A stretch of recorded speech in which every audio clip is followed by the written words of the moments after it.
Bienvenue dans cette édition de la CAN. Comme chaque jour, eh bien, nous aurons de belles rencontres à vous commenter, à vous analyser d'ici quelques instants. Mais d'abord, les principaux titres de ce magazine.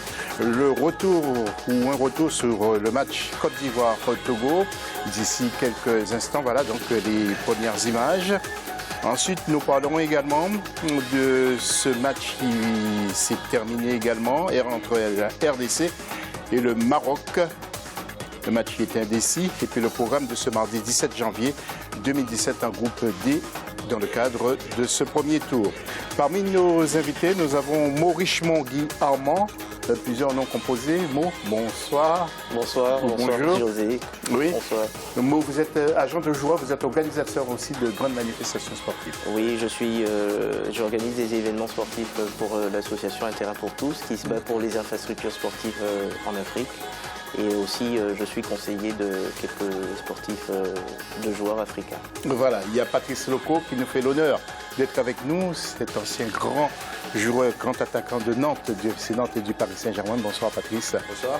Et puis notre éditorialiste fidèle au poste, Roger Itoto. Roger, bonsoir. Bonsoir. Et bien entendu, vous savez qu'il y a un instant web et c'est un moment très attendu par nos téléspectateurs. Et tout de suite, nous allons retrouver Gaël Onana. Pour cette nouvelle édition de l'Africa 24 Football Club, spéciale CAN 2017 au Gabon, nous vous invitons à répondre à la question suivante. Comment jugez-vous l'évolution du football en Afrique? Pour cela, rendez-vous sur Facebook et sur Twitter avec le hashtag A24 CAN 2017. Vous pouvez également nous envoyer vos réactions, vos questions et vos analyses à l'adresse email can.gabon2017@africa24tv.com. Merci Gaël, que nous retrouverons bien sûr en début de deuxième partie d'émission. Tout de suite après ce jingle, l'analyse du premier match.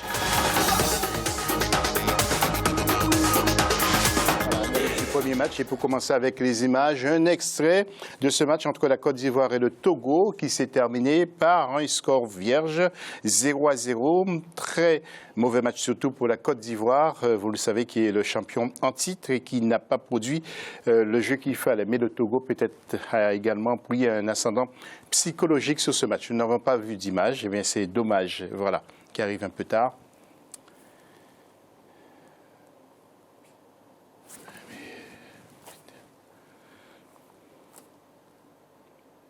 Voilà donc pour les images de ce premier match qui s'est terminé par un nul 0-0. Patrice, un peu déçu pour la Côte d'Ivoire. Comment avez-vous jugé ce match? Oui, on a regardé tout à l'heure le match. C'est vrai, un petit peu déçu de la performance parce que j'attendais mieux de cette équipe. 0-0, je ne pense pas que ce soit un bon résultat et pour leur équipe et pour l'autre. Mais on va voir pour les prochains matchs. Maintenant, je pense qu'ils sont quand même des joueurs de qualité et ils doivent démontrer autre chose. Oui, Mo Richemont, vous, quel est votre point de vue? Parce que la Côte d'Ivoire devrait normalement l'emporter face à cette équipe du Togo. Oui, effectivement, on est tous un peu déçus par le résultat des Ivoiriens. Quand on est champion d'Afrique, on a ce titre et on est l'équipe de Côte d'Ivoire. On se doit de jouer, de proposer autre chose. Offensivement, c'est vrai que c'était un peu pauvre, mais dans l'ensemble du match, on n'a pas vraiment vibré. On n'a pas vraiment vibré. On attendait. La Côte d'Ivoire se doit de montrer qu'il est qu'il a le titre et la Côte d'Ivoire devait aussi essayer de faire mieux que ça. Pour l'instant, on est un peu déçus. Qu'est-ce qui a manqué, Roger Itoto, selon vous, à cette équipe de la Côte d'Ivoire? Mais je pense qu'il y a beaucoup de choses parce que l'équipe ivoirienne, c'est vrai que sur le papier, on s'est dit qu'ils vont faire une bouchée contre cette équipe du Togo. Non, mais c'est plutôt l'équipe togolaise, un bloc bien haut qu'on empêchait cette équipe ivoirienne d'imposer leur jeu, qui n'arrivait même pas à jouer les uns avec les autres. Ils avaient du mal à se trouver. Et je tirais plutôt un grand coup de chapeau à cette équipe togolaise qui a montré énormément beaucoup d'abattage. Elle s'est pas simplement contentée de défendre et cette équipe se projetait de temps en temps. Et donc, c'est plutôt chapeau à cette équipe togolaise qu'on peut empêcher cette équipe ivoirienne de pouvoir se trouver. Donc, ils ont complètement enfermé des espaces. Donc, l'équipe ivoirienne qui ont eu du mal à imposer un jeu, qu'ils ont eu du mal à se retrouver entre eux, Oui. Est-ce qu'on peut dire, messieurs, Yaya Touré manque à cette équipe ivoirienne ou bien on laisse tranquille les joueurs qui ont pris leur retraite internationale?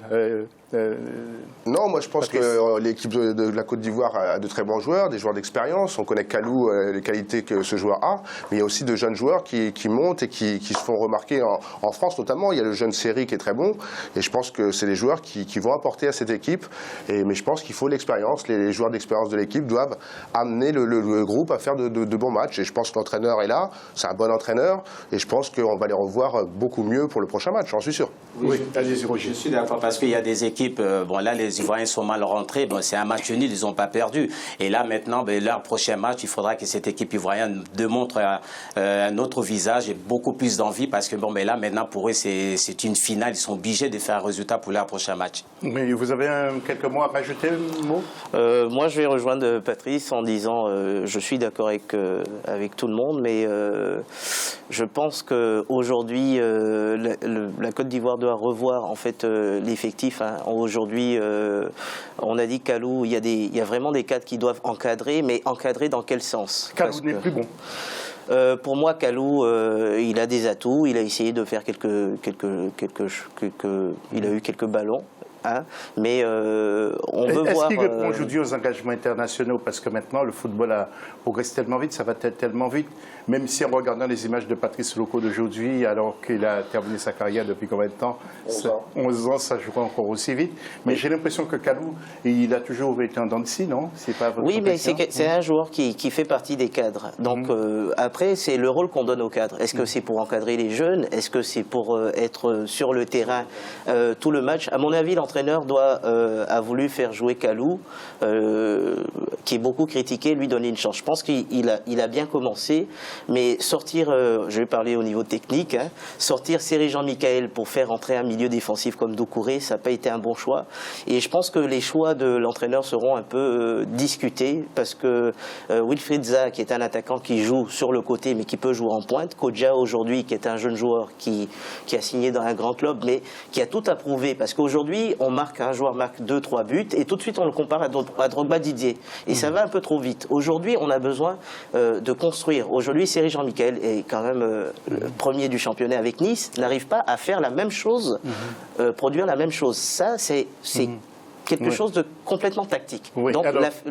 excusez-moi, pour en revenir sur le cas Yaya Touré, il a joué aujourd'hui, ils ont perdu 4-0. Voilà. Le problème n'est pas forcément qu'il manque Yaya ou pas Yaya. Aujourd'hui, l'image, comme Toto l'a dit, l'image que la Côte d'Ivoire a donnée aujourd'hui n'est pas une image d'un champion d'Afrique. Justement, alors écoutez ce que nous dit à propos de cette équipe Jean-Michel Guédé et Bruno Aoyo, qui étaient notre invité dans l'AFC de lundi dernier. Et justement, c'était après le match amical contre la Suède. Et Jean-Michel Guédé a été marqué par quelques joueurs. Écoutez. Il y a deux joueurs que j'aime beaucoup. Il y a Kessié et il y a Jean-Michel Seri. Ouais. Ah, c'est des joueurs que j'adore. Sa première sélection, c'était contre la France. C'était contre la France. Donc, et il y a aussi Zaha qu'ils ont ramené. Oui. Très bonne idée. Très bonne idée. Et lui aussi, je pense qu'il a compris qu'en Angleterre, bon, on n'était pas amoureux de lui non plus. Voilà. La Côte d'Ivoire va lui donner l'amour dont il a besoin pour grandir. Alors, messieurs, est-ce qu'on peut s'en passer aussi de certains joueurs emblématiques? Bon, c'est vrai que Didier Drogba l'avait annoncé depuis longtemps, mais Didier Drogba qui n'est plus dans l'état de forme où il a été, Yaya Touré, à mon avis, lui qui participe au championnat en permanence du anglais, devrait être sur le terrain, à mon avis. Et il a même voulu revenir quand même. Vous avez quelques constats aussi à faire, mots sur certains joueurs? Aujourd'hui, je pense que toute la Côte d'Ivoire et tous les amis africains doivent se rendre compte d'une réalité. On a un joueur aujourd'hui qui s'appelle Emmanuel Adebayor, qui n'a pas de club depuis plus d'1 an et qui revient avec l'envie d'encadrer les jeunes et donner tout sur le terrain. Moi, je pense que c'est une question d'état d'esprit et d'accompagnement. La Côte d'Ivoire, sur son banc, a de très grands joueurs. On a le jeune Nguessan qui a fait un très bon match contre la Suède, qui a fait un très bon match contre, c'était l'Ouganda. Le banc est fourni de très bons joueurs. Mas Gradel aurait pu rentrer un peu plus tôt pour dynamiser le côté gauche. Oui, c'est votre avis aussi, Patrice et Roger Toto.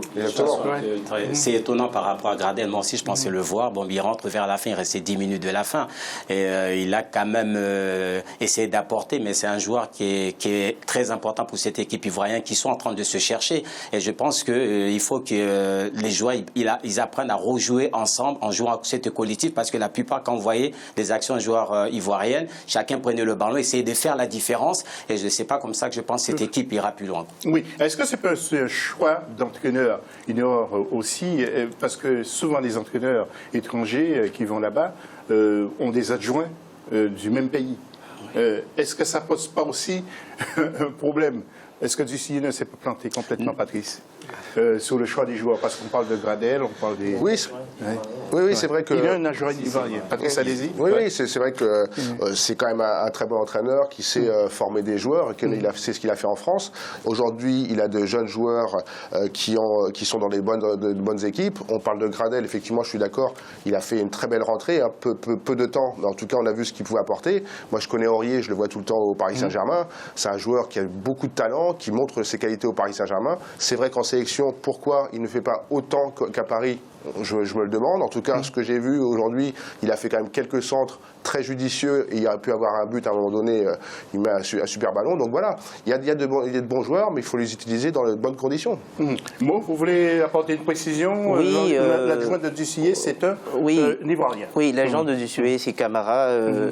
Camara qui a été entraîneur en première division, qui a eu l'équipe Espoir, qui a été champion, qui a gagné la CAN avec les U17. Ils sont co-responsables alors de cette... moi, je dirais plus qu'il y a quelques joueurs. J'ai l'impression qu'on veut pousser certains joueurs un peu trop vite. Canon, c'est un très bon joueur. Il joue dans un championnat qui est pas mal. Je pense qu'il doit s'adapter, apprendre. On pousse tout de suite des jeunes comme Kessié. Kessié, c'est un très bon joueur, un très jeune joueur, mais qui joue dans un championnat italien qui... Moi, j'ai pas trop de visibilité. Je sais qu'il a fait un bon championnat, mais c'est un joueur dont aujourd'hui on dit qu'il signera à Manchester United. Je pense que là, on a vu qu'il n'était pas dans le match contre l'équipe de France, c'était la même chose. C'est un joueur qui est à la base, qui est défenseur central, qui est repositionné milieu défensif, et aujourd'hui qui a eu à peine. Il ne faut pas trop vite lancer des jeunes joueurs et les mettre sous le feu de l'action parce que ça les épuise. Ok.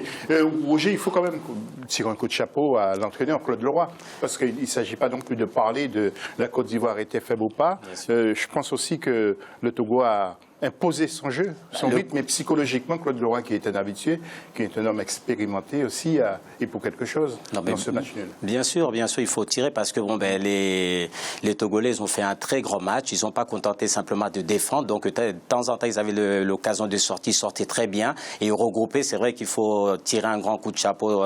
C'est jamais évident. Adebayor, qui est resté, qui est là, donc très bon état d'esprit. Donc c'est un groupe très soudé parce que cette sélection vient des très loin. Ils ont eu beaucoup de problèmes. En championnat, pendant 2 ans, il n'y avait pas de championnat. Donc le roi qui a ramené sa patte, donc il a réussi à construire quelque chose. Donc on a vu qu'il y avait énormément de qualités dans ce groupe. Et donc c'est un résultat favorable, agréable, parce que on a vu une équipe qui se sont vraiment battus ensemble, bien soudés. Et donc ils ont laissé peu d'espace. Et donc j'espère que pour la suite, ils auront le temps de bien récupérer pour le prochain match. Parce que ce qu'ils nous ont démontré, c'est bien.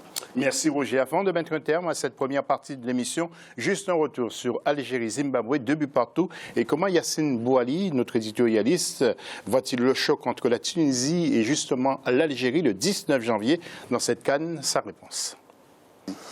Du tout, je ne suis pas inquiet. Donc les Algériens savent à quoi ils s'attendent. Ils doivent gagner impérativement contre la Tunisie pour espérer continuer cette CAN.